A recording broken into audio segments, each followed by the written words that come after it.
yo en los videos siempre he dicho de que teníamos más de 80 millones de posibilidades de no nacer y nos tocó nacer a nosotros. Eso no es casualidad, lo dice Jeremías. Jeremías 1:5 dice, antes de la fundación del mundo. Vamos a leerlo. Vamos a leer lo que dice Jeremías 1:5. Jeremías 1:5 dice, antes que te formase en el vientre te conocí, y antes que nacieses te santifiqué y te di por profeta a las naciones. Eso le dice Dios a Jeremías. Y eso también le dice Dios a la gente que nos está viendo, a ustedes. De que antes de la fundación del mundo Dios ya nos había escogido, santificado. Así que no importa todos los pecados que hemos cometido y los que vamos a cometer, el Señor ya nos santificó desde el inicio. ¿Qué tenemos que hacer? Ser obedientes. Entonces Jeremías dice que tenemos un propósito. Así que no desperdicie su tiempo. La gente no descubre su propósito porque anda fumando, tomando kusha, anda ahí por la vida y no sabe su propósito de vida. Entonces, ¿cómo descubrimos nuestro propósito de vida? Leyendo la Biblia. Yo les doy un consejo a ustedes. Yo antes oraba, después cambié y dije voy a hablar con Dios, porque no es lo mismo orar que hablar con Él. Hay una gran diferencia entre hablar con Dios y orar.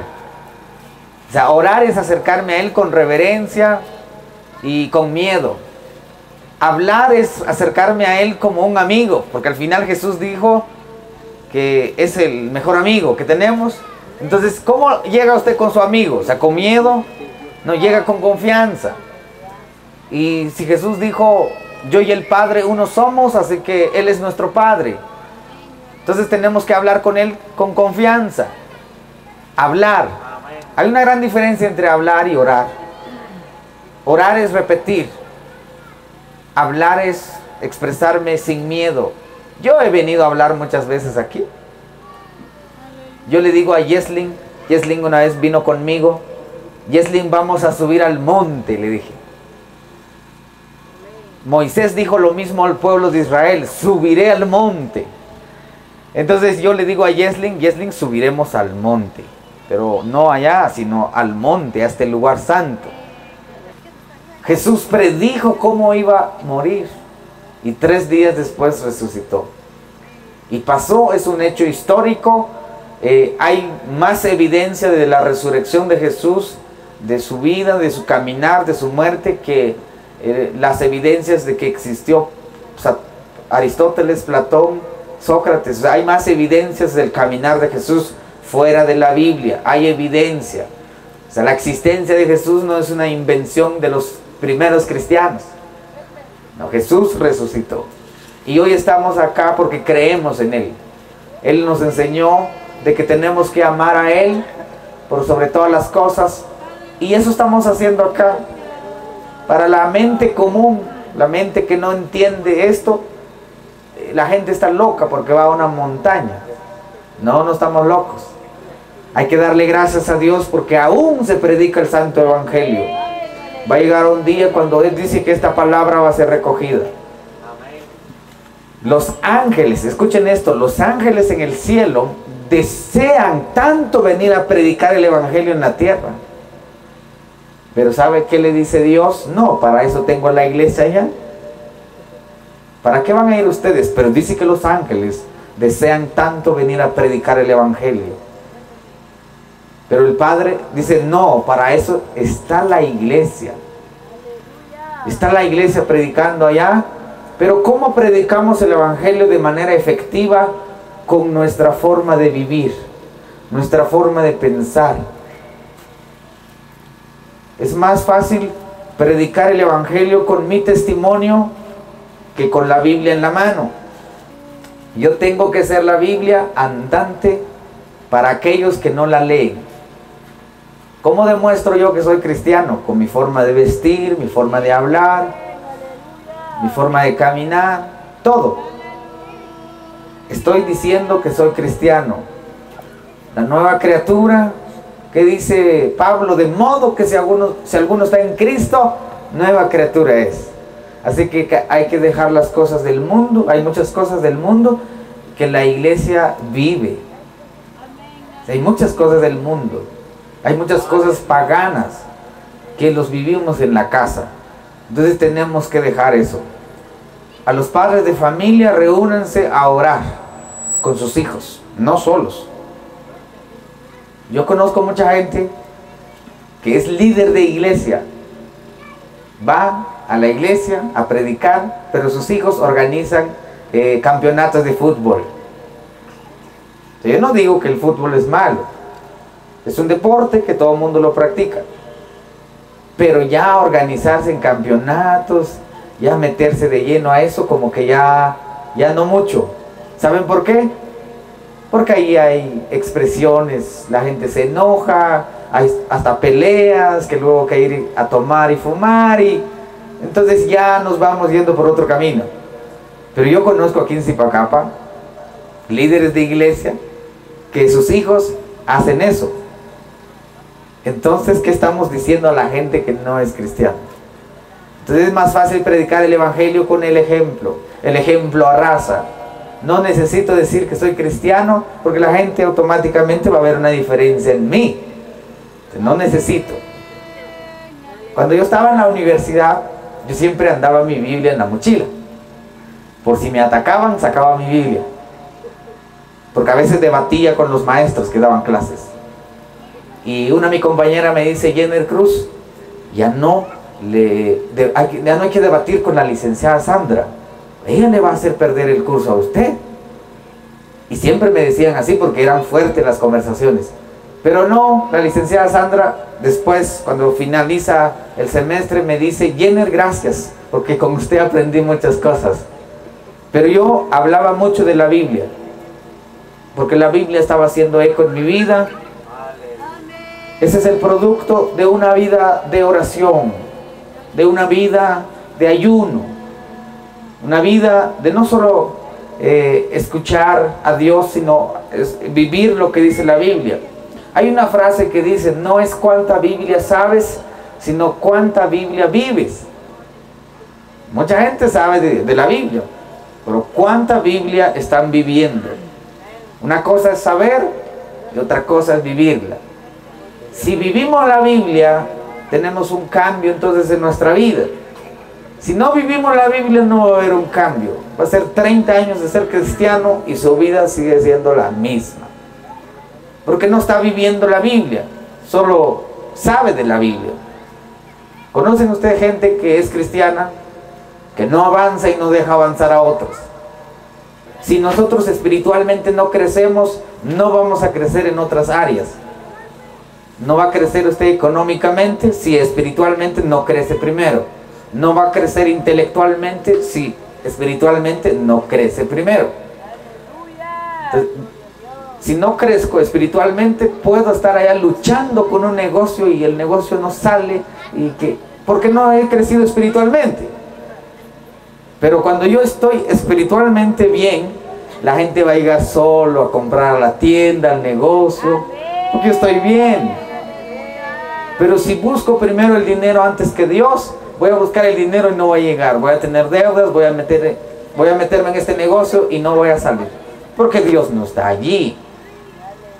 ¿Sabían ustedes por qué los negocios de Potifar crecían? Porque José estaba administrando y José tenía la presencia de Dios. Dice que las ovejas parían dos crías parían las ovejas y se multiplicaban las ovejas porque José estaba administrando. Pero no era José, era la presencia de Dios con José. Entonces no tengo la presencia de Dios conmigo, ¿qué voy a hacer? ¿Qué voy a hacer? Si tu presencia no va conmigo, no me saques de aquí. Eso dijo Moisés. ¿Y qué dijo Dios? No, mi presencia irá contigo. Y le voy a demostrar al faraón que yo voy contigo. Entonces, si mi presencia no va contigo, si la presencia de Dios no va en usted, con usted, usted no va a llegar a ningún lado. Si tu presencia conmigo no va, hay un canto, no voy a llegar a donde yo quiero llegar. Y les contaba el tema, ¿va?, de cuando yo estudiaba en Aldea Poj hace unos años. Yo decidí no ir a una feria a desfilar, y producto de eso estoy acá. Y si yo hubiese ido, no estuviera yo acá, saber dónde estuviera yo. Pero hay una gran ventaja cuando ponemos a Dios en primer lugar, ¿sí? Y los maestros que dieron clases en aquel entonces en Aldea Poj, en el Instituto Básico, pueden dar fe que no fui los 3 años a desfilar. Recuerdo una vez que sí fui cuando estaba en segundo primaria, pero era porque papá nos mandó a desfilar, porque los maestros, todos los niños tienen que ir a desfilar, tienen que ir a bailar una música ahí de la, tienen que ir a bailar. Por eso tenemos jóvenes comunes con una mentalidad común. ¿Cuántos Jenner Cruz hay en Zipacapa? Hay una gran diferencia entre poner a Dios en primer lugar, y hay una gran diferencia entre complacer al mundo. Es complicado porque la carne quiere disfrutar, pero la Biblia nos dio una promesa de que nosotros fuimos elegidos, y yo tengo que creer. Porque si fui elegido y no creo, no leo la Biblia, no me preparo, no va a suceder nada. Y si no sucede nada, mi vida va a ser ordinaria. Yo decidí tener una vida extraordinaria en Cristo. Porque aquí está mi mamá. Que venga mamá aquí. ¿Y dónde está papá? Mi mamá cuenta grandes historias. De verdad, a mí me conmueve lo que mi mamá cuenta, ¿sí? Entonces, la gente que nos ve, que están ahí conectados, no importa dónde naciste, no importa cómo se llama tu papá o tu mamá, no importa si hablan un idioma maya, no saben leer ni escribir. Mi mamá no sabe leer ni escribir, pero acarició los cabellos de un escritor. Pero es la mano de Dios. Es la mano de Dios. Entonces, lo que yo les puedo decir a ustedes de que este lugar es santo, porque aquí nosotros hemos venido a ayunar, a orar, a buscar, a conectarnos con Dios, porque Dios necesita gente conectada con Él. No importa dónde naciste, dónde creciste, cómo te llamas, cómo se llaman tus padres, pero si Dios está en tu vida, Dios va a hacer una gran obra maravillosa en tu vida. Y la Biblia dice que de lo vil y menospreciado escogió Dios para avergonzar ¿a quiénes? A los que se creen sabios. Y mi mamá y mi papá, mis hermanos más grandes, crecieron en las fincas, cortando café. ¿Cuánto les pagaban? Entonces, y solo Dios puede cambiar nuestro estado económico, pero nuestro estado económico cambia cuando cambiamos nuestra mentalidad y cuando cambia nuestra vida espiritual. Mami, puede ir a sentarse. Solo para que la gente lo vea. Ya los presenté cuando lanzamos el tercer libro, allá en San Marcos. Mi consejo a los padres de familia es: no le compren un teléfono a una niña, un niño menor a 10 años. Cómprele una Biblia. ¿Tiene dinero? Compre los libros de Jenner Cruz. La Biblia es el único libro que cuando se lee, el autor está presente. ¿Escucharon? La Biblia es el único libro que existe que cuando se lee, el autor está presente. Cuando usted lee la Biblia, Dios está presente ahí. Porque Él es omnipotente, omnisciente y omnipresente.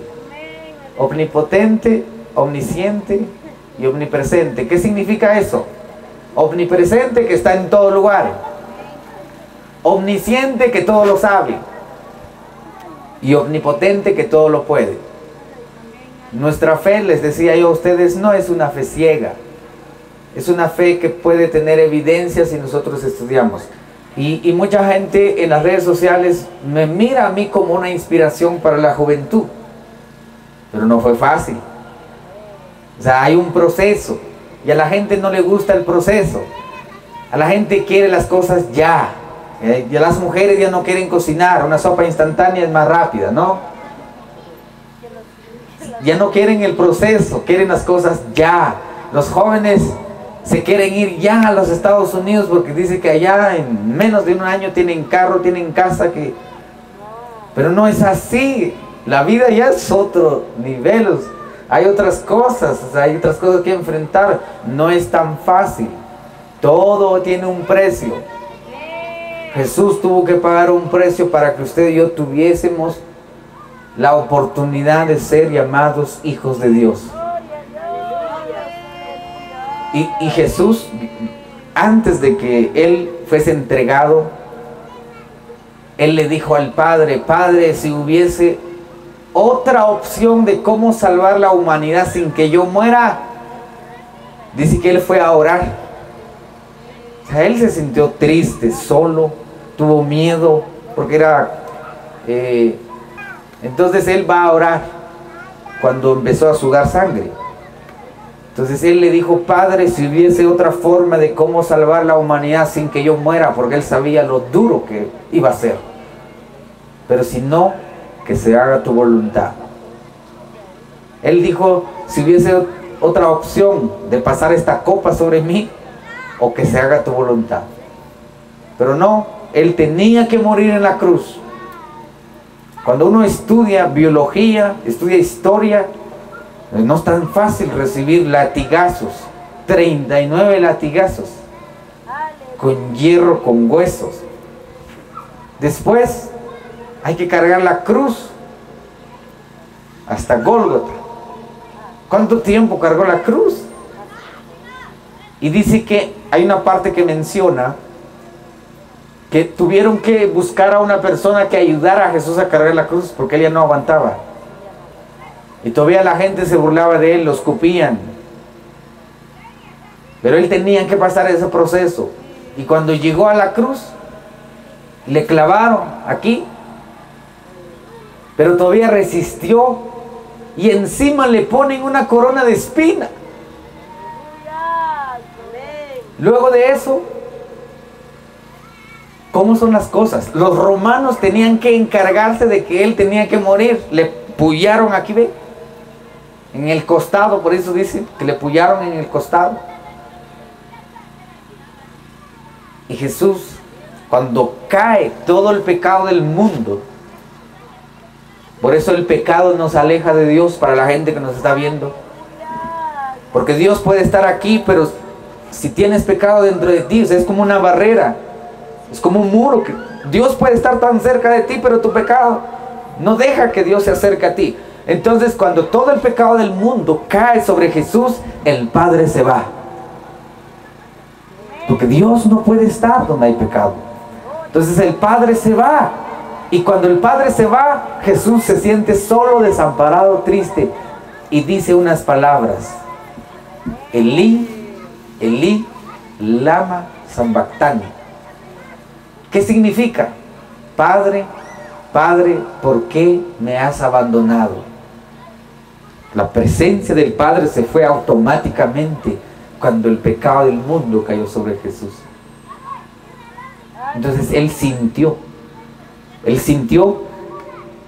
de manera espiritual. Él iba en las multitudes caminando y se acerca a una mujer a tocar su manto. Entonces Él pregunta: ¿quién me ha tocado? Los discípulos dijeron: pues, ¿cómo? Si la gente te aprieta y mucha gente. Entonces es irónico decir que ¿quién te ha tocado? No, es que Jesús dijo: ha salido poder de mí. Entonces Él lo mismo sintió cuando se fue el Padre. Entonces el Padre se fue por usted, porque el pecado del mundo cayó sobre Jesús. O sea, todos los pecados de usted, de sus hijos, de sus abuelos, los míos, cayeron sobre Él. Y todavía nosotros somos ingratos. De verdad somos ingratos. Porque buscamos a Dios cuando nos conviene. La buscamos a Dios cuando queremos plata, cuando queremos sanar, salir de la pobreza, de la deuda. Tenemos que buscar a Dios cuando nos va bien y cuando nos va mal. Cuando nos va bien, ya no nos acordamos de Dios, ya no vamos a la iglesia, ya no leemos la Biblia, estamos sanos, miramos la tele, nos cansamos y nos dormimos sin orar. El siguiente día, como hay mucho trabajo, nos levantamos temprano y se nos olvida orar. Les voy a dar una frase que yo lo he vivido. Si tú inicias tu día sin oración, vas a tener un día de frustración. Si tú inicias tu día sin oración, vas a tener un día de frustración. Algo te va a salir mal. Te van a tratar mal en el trabajo. Vas a pasar un accidente, algo te va a pasar y te va a frustrar. Un día sin oración es un día de frustración. Pero no vivimos una religiosidad. Yo de verdad quiero y deseo con todo mi corazón que ustedes no sean religiosos, sino sean personas que tengan una relación y conexión con Dios. Y si tenemos una relación y conexión con Dios, Él va a venir a hacer grandes cosas en nuestra vida.